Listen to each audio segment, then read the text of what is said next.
And hello everybody, welcome back to the channel guys. I hope you're all well. Before we do get into today's video, as always, please do smash that like button and subscribe to the channel for daily Liverpool content. Guys, quite a few bits and pieces to go through today. We have got a major Liverpool update. That is the main topic of discussion in today's video. We'll discuss that a bit later on, of course. But next up for us guys, cup action. Of course, everyone was happy with the 4-0 win at Bournemouth over the weekend to sort of create daylight between ourselves and Manchester City in the Premier League. And whilst that may be our main focus, that might be the prize that everybody in the Liverpool fan base wants the most, it is more of a marathon rather than a sprint. But we are very, very close to yet another trophy. We are sort of 1 foot into the final, if you like, after beating Fulham in the first leg of the League Cup. But the second leg is now on the horizon. We're going down to London, to Craven Cottage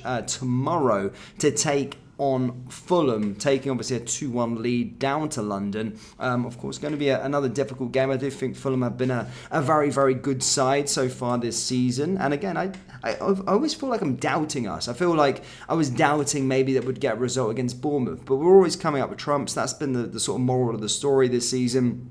And despite the injuries, despite the absentees that we've had within this squad, we still always do come up with the trumps and get the job done. So here's hoping we do either get a draw or, most importantly, hopefully a win down in London and get ourselves back to Wembley to try and lift the League Cup at the start of March. That would be a really, really exciting feat. Before then, we go on to FA Cup action. Then we got two huge fixtures in the Premier League, of course, against Chelsea and Arsenal. And maybe once we get over those two results or over those two fixtures and we get wins in them, maybe even more the confidence is just going to grow within the Liverpool fan base even more, just because you're getting those top 6 matches out of the way, especially that game against Arsenal. That'll probably put a nail into the coffin with regards to their title pursuit and separate the sort of, you know, the imposters and the real title challengers. So yeah, busy couple weeks coming up for us. Very pivotal games for us coming up as well, and a chance to progress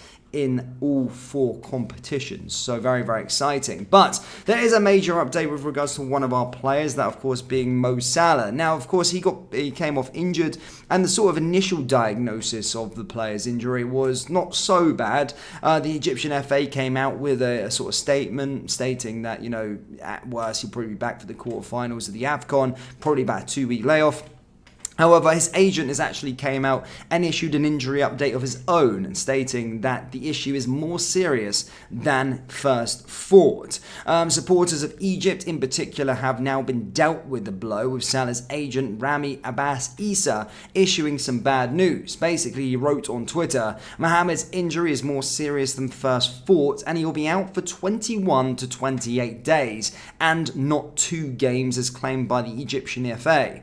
This would see him miss 3 to 4 weeks and only possibly return if Egypt were to reach the final. The agent then added that his best chance at participating in the current AFCON is by undergoing intensive rehabilitation in the UK and rejoining the team as soon as he is fit. Of course, this isn't good news for Egypt fans, but it would make no difference to Liverpool as such, as the very earliest we will start to see him is return against Burnley. So again, look, I'm not Egyptian. Of course, I do like Mohamed Salah. I do like what he's all about, and I want him to succeed on the international stage as well. But really, in terms of our actual title pursuit, it's not that much of a problem. And despite the Egypt FA giving a wrong injury update, despite him being out for a more extended period of time, it's actually not going to affect Liverpool as such. Salah is known as one of the least injury-prone players Liverpool have had in modern times. Incredibly, this injury actually would probably be the longest layoff of his career. Previously, his longest spell on the sidelines was 28 days due to an ankle injury while he was at Roma back in 2015. As I said, Jurgen, Klopp and the team will have prepared in advance for his absence until the final and will have a plan for the coming weeks. Salah is obviously ruled out for Liverpool games against Fulham, Norwich, Chelsea and Arsenal. The earliest Salah could return for Liverpool if Egypt don't progress is Burnley on February 10th. otherwise Brentford away on February 17th, which is after the AFCON final regardless. Should Salah and Egypt not make the final, then they will get another chance when the tournament takes place again in 2025. However, that being taken place in Morocco would not affect the sort of European calendar. Sticking with Mo Salah, of course, he celebrated in the stands as Egypt are through after late African Cup of Nations drama. Yes, Liverpool's number 11, as we just stated there, is out for 28 days, and his final act after his departure was to watch his side face Cape Verde in the final group game on Monday evening, with Egypt's knockout fate resting on the result. Salah, obviously, who was in the stands, went through a roller coaster of emotions as he first saw Cape Verde take the lead in the first minute of first half stoppage time. After the break, Egypt then levelled score just minutes after the interval, with half-time substitute Trezeguet finishing brilliantly from a tight angle. Chaos then ensued after the clock ticked over the 90-minute mark. In the third minute of added times, Mustafa Al-Ahmed edged Egypt into the lead, with a well-timed finish over the goalkeeper's head. After a lengthy VAR check for a handball, the goal was given and Salah erupted with joy in the stands. The winger's shirt was held aloft during the celebrations, recognition of how highly his teammates regard him amid the criticism he is receiving for returning to England for treatment. Incredibly though, Cape Verde scored in the 99th minute to make it 2-2. It would have left Egypt's qualification chances finely balanced had fellow group members Ghana not spectacularly captured it to draw 2-2 with Mozambique. Egypt therefore finished as runners-up in Group B and will now prepare for the round of 16 without Salah on Sunday. Egypt have progressed. They are through to the next round, but as I stated, it's not really going to affect Mo Salah until the final if they were to get there.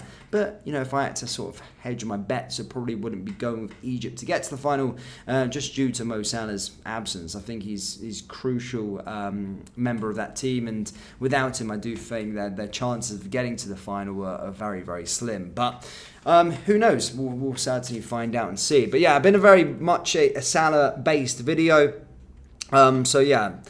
Quite a lot on that one, as a major update has been given by his agent. But yeah, that's all I've really got for you today, Liverpool fans. A lot on Mo Salah as stated. But our attention now, of course, turns to Craven Cottage this week in the League Cup semi-final second leg. But Liverpool fans, do let me know your thoughts on Mo Salah, the Mo Salah update. Let me know your thoughts on Egypt's chances of winning the African Cup of Nations. Do you think they'll get to the final? Yes or no? If not, let me know who will get to the final and who will win the competition. And let me know your thoughts or your early predictions on the game against Fulham. Do you think we will get to Wembley? Yes or no? Let me know your score predictions down there in the comment section below. That brings us to the end of today's video. As always, please do smash that like button and subscribe to the channel for daily Liverpool content, and I'll see you all next time. Take care. Peace.